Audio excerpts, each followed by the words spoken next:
once you're in a relationship or in a friendship, like you're mirrored, and like you have to figure out like, oh wait, hold on a minute, like that's actually something I need to work on. Do you know guys are the big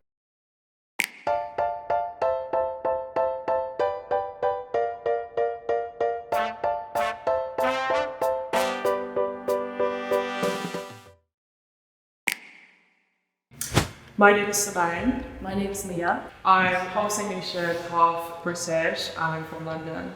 I was born in Germany and I moved to London when I was 7.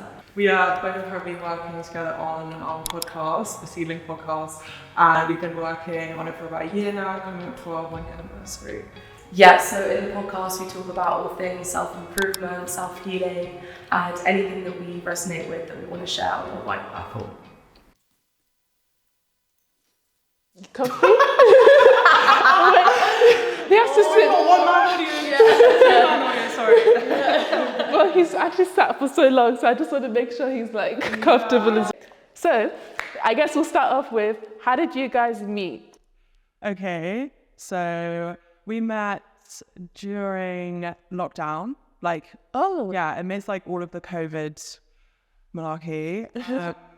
And we always knew of each other because we went to the same college, but Mia's a year above me. So yeah, we basically always knew of each other, and then we decided to start meeting up. Like we just messaged each other through Instagram, and we went for walks like during quarantine and stuff, like just me and her, like grabbing a coffee and just walking around by the river, which was really good as well because I felt like, during that time, we basically are just alone. Yeah.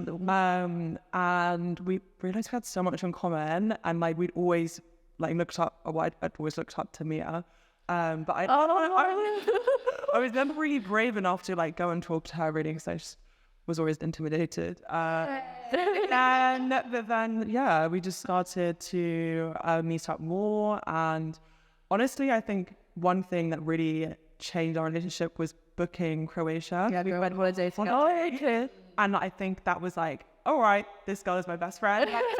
I'm in love. Like she was the best. So yeah, it's amazing. You said you looked up to her. Like, how come? Did you follow her on socials? Or? Yeah. Okay. Sorry, I should have said that before. I followed her on socials, and obviously, like, we kind of had a similar vibe. Yeah, right on. And like mutual friends, we got introduced to each other.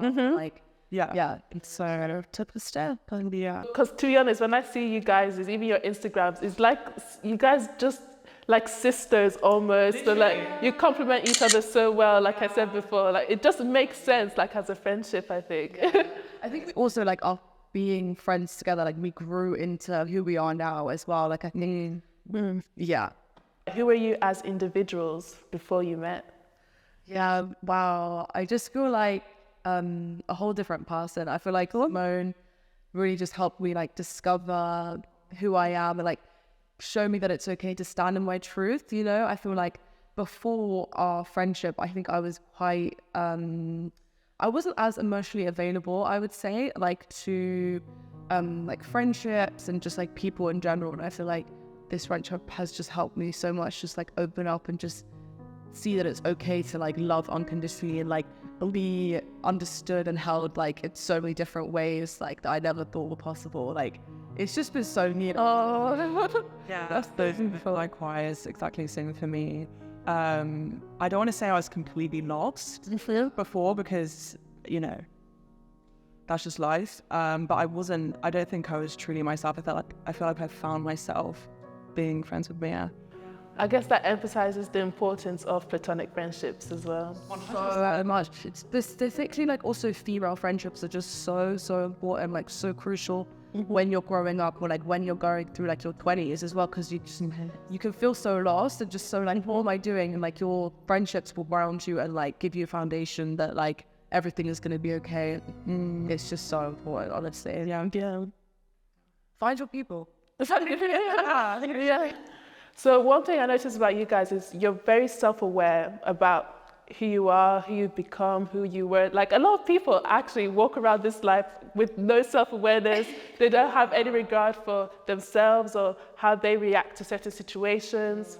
I want to speak about like your childhood experiences or any key on TikTok, they call it canon events that really shaped who you are today. Is there anything you can think of? Okay, so I'd say for me,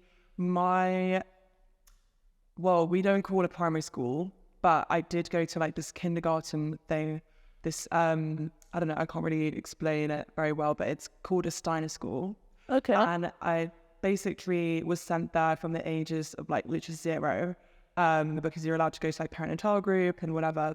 And then all the way up until I was 12. And essentially it's a very like independent thinking, forward thinking, education, like not like a normal school curriculum. And if you haven't heard of it, I'd say like look into it because it's really interesting.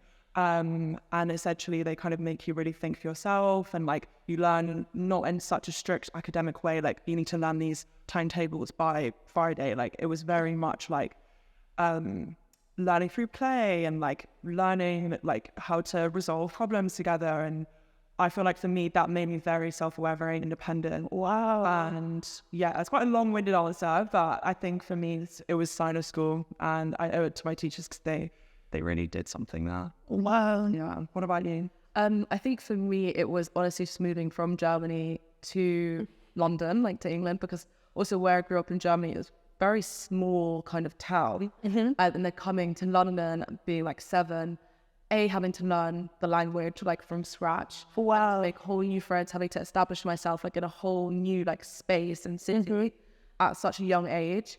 It just really, and also primary school, I joined in year 3. Kids are so mean.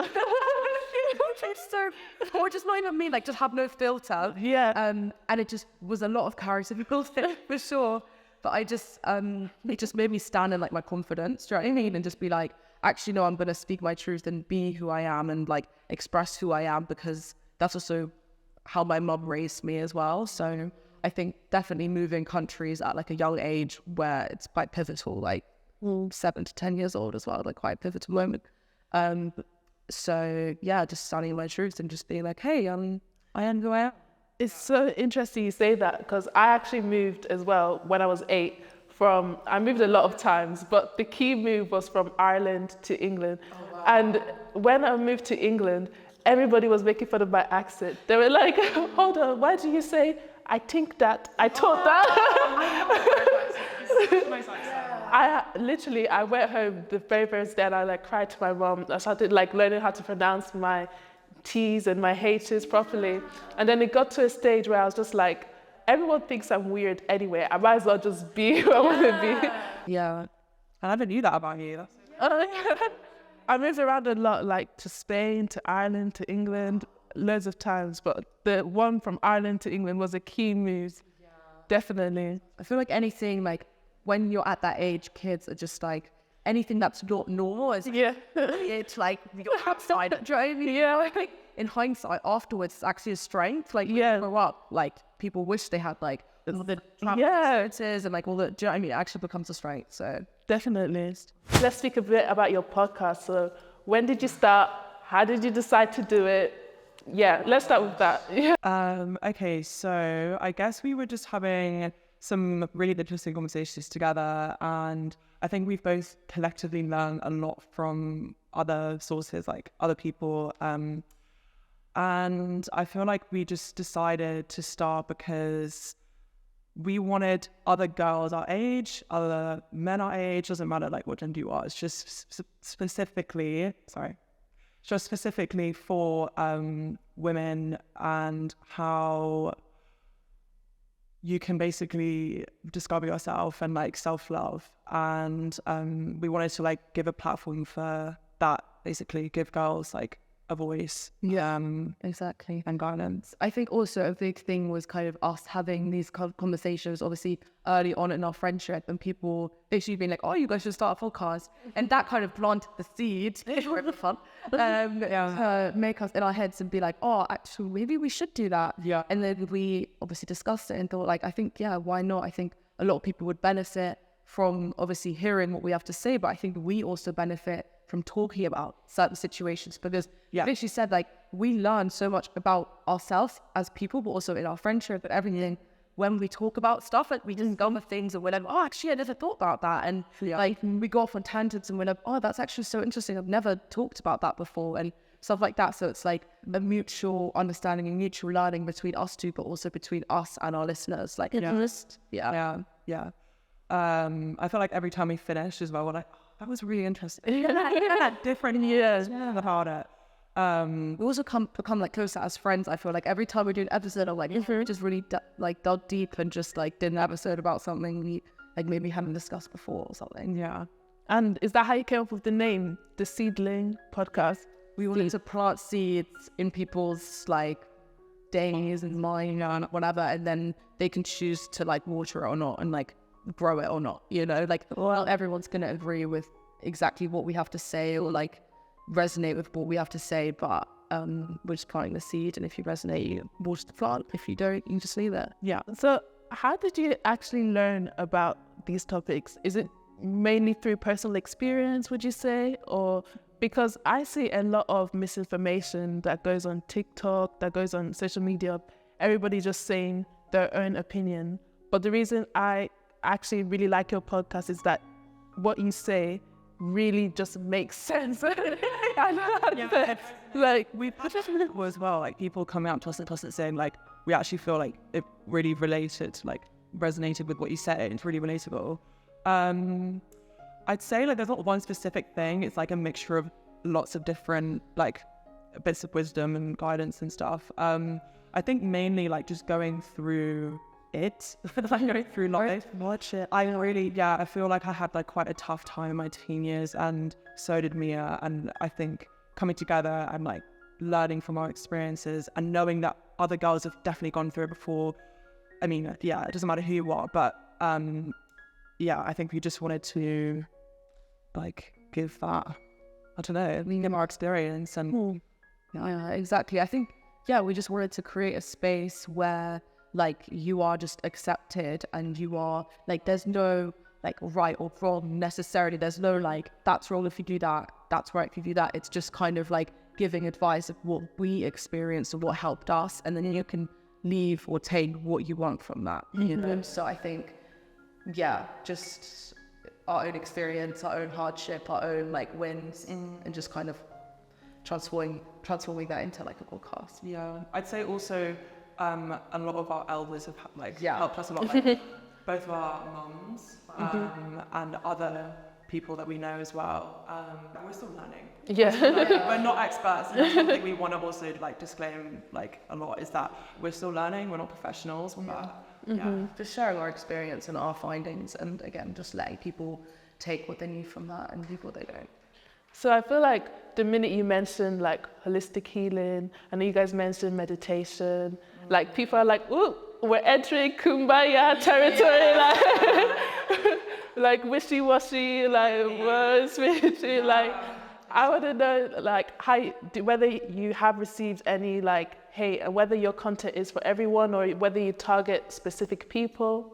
How would you describe it? Let's discuss. I think to just boil it down, it all boils down to self-improvement and just wanting to be better. And I think that you can apply to literally anyone and everyone. Like, I think at the core of us, we do just always want to be better and like healthier and just like, you know, help ourselves. And I think the topics that we discuss are for everyone. They are like accessible, or should be accessible for everyone to like kind of take in and think about like how it suits their lifestyle. If it suits their lifestyle, if it doesn't, like that's fine as well. But just, I think it's topics that should be discussed in our generation 100%, but also in older generations, younger generations. I feel like they should be discussed on like such a wide level, because it all just, like I said, boils down to like self-improvement and literally just wanting to be better. Yeah, 100%. I don't think we've had any outright hate. No one said anything like, what are you doing? Like, this is crap. In me. I doubt anyone would, because I don't think we're being that direct or anything. We're very taught you want. I suppose like we could get some judgments, but I don't think it's ever something to the point where we're really offended or anything. Like it's just normal. But yeah, because it's quite unconventional, some of the things like And I feel like in the mindset of secondary school, for example, everybody's trying so hard to be the same and to fit in. And then for me, it was coming to uni and being able to explore all these different ideas, meet so many people. One of the things I realized was, oh, okay, I'm not just weird, I'm just black. Like all my life, I thought I did things because I was weird. But no, when I found other people that did the same weird things as me, I was like, oh, actually, I'm just black. This is just a part of my culture. Yeah. And I just feel like it's the same thing when I was going through a hard time and I started listening to your podcast.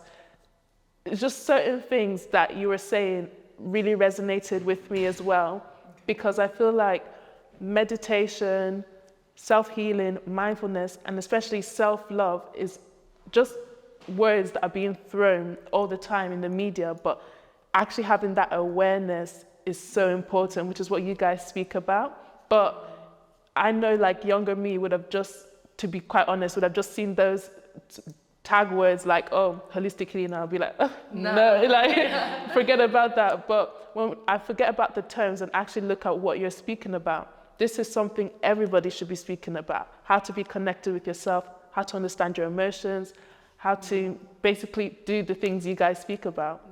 So what is holistic healing? Like basically looking at your whole life, like you as a whole person, like what you do in your life, not just like your symptoms, for example. Like if you're really depressed, like it's not just, oh, okay, go to the doctors and get some antidepressants. Like it's looking at a holistic, like what are you eating, where are you going, who you like socializing with, how much like activity have you got in your day, like also like connecting your whole body with like your outside environment as well. So like, yeah, because we also talk about holistic healing in like a mental sense as well, because your mind and body are so deeply connected. And like, obviously when your body is sick, it can also be like from your mind and vice versa, you know what I mean? So I think just taking a step back and looking at the bigger picture rather than just focusing in on like the one symptom, and just treating that like holistically. Yeah, and I feel even the misconceptions of self-love, I always heard the term, I was like, okay, yeah, I love myself, like I'm confident, whatever. But it was when I actually realized if my friend was to call me right now and be like, I'm so upset, I'm hungry, I don't have enough money for food, without even thinking about it, I would send her a takeaway or I'd order Uber Eats to her house. But when it comes to me, if I'm feeling down, if I'm feeling sick, I won't necessarily be like, let me treat myself, let me love myself and order myself something. That's just like an example. And it's just, for me, it was learning to treat myself, like love myself, how I love my friends as well. So 100%. I think everyone has like an everyone has an innate love inside of them. And it just really depends where you direct it. Like everyone wants to love someone, but it's so hard to just actually love yourself. And I think the easiest way to do that is just to direct the love that you give to other people, direct some of that your way, and give some love to yourself and do stuff like physical stuff, like you said, that you would do for your friends, for yourself. And do you think self-love is about being alone, like being able to handle this life thing alone? Because I feel that's quite a stereotype in this world, that I only have myself, I need to hustle, I'm okay by myself, that sort of thing. I think that's a really common misconception in the media. It's like self-love, like, oh, you're born alone, which is, you are born alone, you'll die alone. Sad, but we do not have to do anything alone. Like, you don't have to heal in solitude. That's something that we always say, is like, you can reach out and ask for help. Like, you don't have to. I think I really struggle with that. That's something that I'm always trying to work on, is like asking for help. You know, you're not alone. And yeah, self-love is not just about being by yourself and loving yourself. It's, you know, but everyone else as well. Yeah, so true. And the more you love yourself, the more you can give to others as well. It's always good to think about it like, it's not selfish. Like, self-love is just really actually one of the most selfless things you can do, because it impacts everyone and your future family, your future children. So it's like you're doing the work now so that, you know, in the future, like, you'll be a well-rounded person. Because there's that thing of, I see people going through breakups. I did it myself. Okay, I need to start my healing journey. Delete all socials. Let me not speak to anyone. Let me just start my healing journey in silence. And it did help, but I could not have done it alone. Yeah. It was definitely with friends as well. Yeah, I think it's, honestly, solitude is like really pivotal and really important in your healing. Like, if that's something you respond to well, like it helps me a lot of the times as well, just like figuring out what I want to do, where I am, and just like doing it by myself without any kind of outside influence.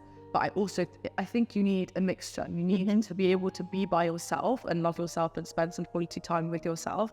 But you also need to be able to like connect with other people and like share how you're feeling with other people. And I just think you need a balance between the two. Yeah.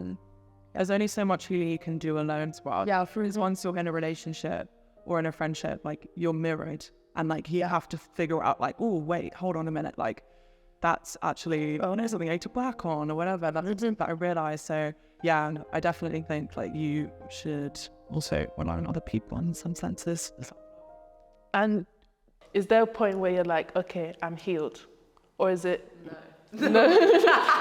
There's always going to be another thing that triggers you. There's always going to be another thing where you're like, oh, I need to go back and do the work. And that's why it's called a journey. Like, you're never going to fully arrive somewhere and be like, okay, that's it. Like, done, sweet, on to the next. Like, never. It's a constant thing you'll be working on until you're like 80. Like, do you know what I mean? It's a constant thing, but that's the beauty of it. Like, you are just learning along the way and being open-minded and just being able to just receive the love and conjure up the love for yourself. And it's just, yeah, it's a constant thing. Yeah.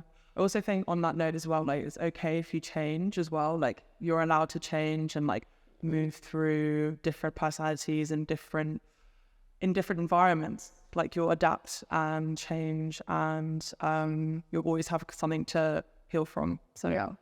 Okay. It's honestly just accepting who you are in this moment, like whether that's different from what it was yesterday or the day before, like just accepting the person that's in front of you or standing in the mirror. Self-acceptance. Yeah. Is that how you recommend you start? So say somebody now is like, okay, I'm liking what I'm hearing. I want to be more in touch with myself. Where do I start? Do I read a book? Do I do this? Do I look in the mirror and like analyze myself? What do I do? I think honestly just like making your body a safe space. I think that's the best way to start, because just if you feel that you are a safe space and you know that you are going to feel some heavy stuff, especially if you're looking at like past events and stuff like that, just knowing that you are safe, or like finding a safe space within your house or within nature, anywhere, just like finding that space where like, hey, I'm safe, and I'm safe to work through these events. I'm safe to embrace myself and love myself, or do something that fills me with joy, like drawing, or like, you know, channeling that heavy emotion into something creative could be really good, like, to get rid of that like heavy energy. So like drawing, making music, or like you said, like editing, something like anything that kind of like fills you with joy. You do that and channel the like heavy energy into that, so you're still releasing it from like your body instead of just keeping it all aside. And journaling as well, really good thing to do. Yeah, and then also going off of what you said before about being your body being a safe space. Not to get really personal, but when I was really down, I genuinely didn't feel safe in my own body. And that's like crazy to me to think about it. Like now I'm like, oh my God, I didn't feel safe within myself. So yeah, you do need to really make sure that you're creating a safe space. Wow. Thanks for sharing that. Yeah. Sorry, a bit personal there, but no, it's okay. And it's fine. It's just, that's life. My first thing was therapy. I've always hated it to be, I was like, I don't want to go to therapy. But I was like, maybe it might actually be useful. And one thing my therapist did, when I explained to her my whole life story, she was like, are you okay? I was like, what? And then she just made me feel, I'd always thought everything I went through was normal. I didn't go through anything crazy, but for me, it was like, it's just life. But when I explained it to her, she was just like, I'm so happy you've come. I can see why you're feeling this way. And I was thinking, oh, so there's a reason I'm feeling this way. It's not just something I have to get through, which I thought was quite interesting. Validating how you feel and just like, affirming that what you're feeling is okay. Yeah. Oh, can I just say, like, you just are really such a strong woman. Yeah, I just see you. I could just see everything you've gone through and how strong you are right now. It's just incredible. But yeah, and I want to say like well done for having gone so far. It's so hard as well because like I think when I sat down for therapy for the first time, I was saying to therapists like I don't really feel like I deserve to be here because I don't feel like anything I have is like really that, you know, I don't know, sad. But I did. I literally started talking and then she was like literally exactly the same. Like, Yeah.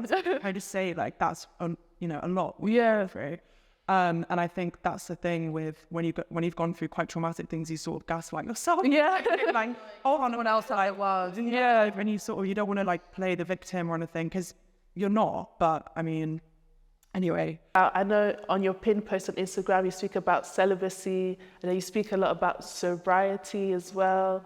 Just wanted to kind of discuss that and also discuss whether you received judgment for how you think, basically. Yeah. 100%. Like we've definitely got judgment for both of those. Because it's just not like normal for a you know young girl our age to be sober or celibate or whatever. But I think it all comes down to just like learning self-control, self-discipline, figuring out like our relationship towards sex and towards alcohol, drugs, all of that stuff. Because I feel like we've definitely both had a bit of like a bad relationship with both. Well, with me at least, I have. Not to a point where I was like a drug addict or anything, but I definitely have had my experiences, and I'm glad that I did because I've learned so much from them. And then also like I'd had like bad experiences with like within my sex life as well. So I think cutting both off and just focusing on myself was really needed. And that's not to say that I'm completely sober now. Like I have started to infiltrate alcohol again, but I have a different relationship with it, and I don't see it as like, oh, like let me get wrong. Like, I'm like, oh, let me just have a glass of wine or a cocktail. Yeah. Okay, there's no shame in it. Like, I kind of started drinking again when we were on holiday, and I felt myself feeling like the shame before I ordered the cocktail. That's like just silly thing for me to think, like now in hindsight. But I was like, oh God, like I feel like a bit like naughty doing it. Yeah. Definitely. I think it's honestly just like taking a relationship to something that used to be like toxic or harmful to you and just like redefining it. So like taking a step back and just redefining your relationship to that thing and just redefining it, taking a step back, like Simone said, like cutting off, taking a step back and then changing the relationship to it. And making it more kind of healthy, like instead of, I don't know, like you said, going out binge drinking and changing the relationship to being like, oh, I'm just going to enjoy this glass of wine. I'm going to enjoy the taste and enjoy an evening with my friends. Or same with like sex, instead of going out and like using it to avoid yourself or like step away from yourself, use it as like a way of connecting with someone you love and like having a deep intimate moment with someone that you want to share that moment with, you know? Yeah. So just changing the relationship. And I think celibacy and sobriety and all of that stuff really sort of helped us with that. Yeah. As a Christian, a lot of the times people ask, oh, should Christians be drinking alcohol? And, oh, you should like practice sobriety. And then I always like to say, I mean, Jesus turned water into wine for a reason. Like everything in moderation. So I think the thing you mentioned that I really wanted to pick up on was self-discipline, because I feel that for me was the key. That was the basis of everything. I remember one thing my friend told me: if somebody can't even keep a promise to themselves, how can you expect them to keep a promise to you? Yeah. And that, I was just like, word. Yeah. And when she was like, oh, how people treat themselves is a reflection of how they will treat you. As you said before, like in a relationship, you're mirrored. So if they have that good relationship, everybody always says it, but if they have that good relationship with themselves, they'll treat you well and vice versa as well. Which is quite interesting. Because you can only meet someone else as deeply as you've met yourself. Like you can only like love someone else as much as you love yourself. And I think, yeah, that's really profound. Yeah, wow. And so I guess a bit of a change of topic, but looking to where you guys are at now, are you still at uni or? Yeah, so I'm in my third year at the University of Bristol.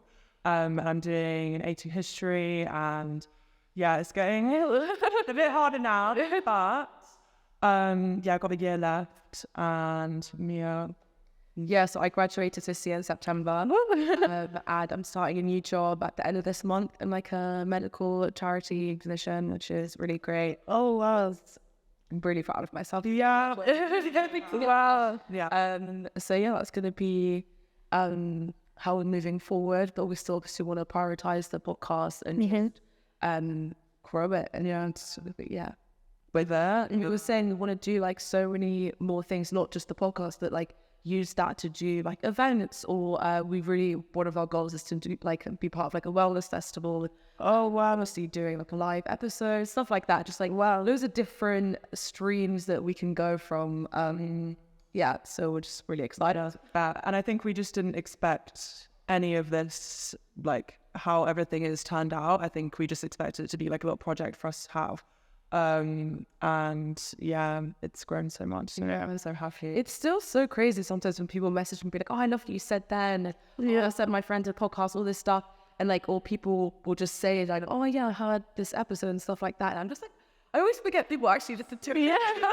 Like we check like the stats and stuff like that every now and again. We don't actually like really check like, oh, how many people have listened to it. It's like when we do check, it's like just high and high every time, and we're just like, wow, I can't believe like this many people are listening to us and like actually listening to what we have to say, not just like clicking on the episode and be like, okay, that's done, but like actually like incorporating it in their day. Like when we met these two girls in Bristol who said they listened to our podcast, and they said they listened to it while they were doing like their dissertation and stuff like that. And it's just so crazy that we played a part in their lives. So, like, I don't know, like a pivotal moment in their life. And it's just, really humbling. Like, that's really why I wanted to bring you guys here today, and why I even started doing this series, because I wanted to show people that I see a lot of different people interviewing CEOs and like senior people at companies, but I think it's really interesting to see just how much young people are doing, like yourselves, still at uni, and you've already been able to help so many people just by making that small decision to start a podcast. And it's just amazing, because a lot of people are still thinking about it. Should I do it? Should I not? What will people think? All of this stuff. But you were just like, let me start. And then just by starting, you were able to make such a difference already. In just 1 year, like 1 year from idea to this is amazing. So I've actually got a present for you guys that I got. It's just a little something. Of course we were. It's in a... Wow. It's just a cute little thing, just a little something. Thank you so much. I was like, the German, of course. Thank you so much.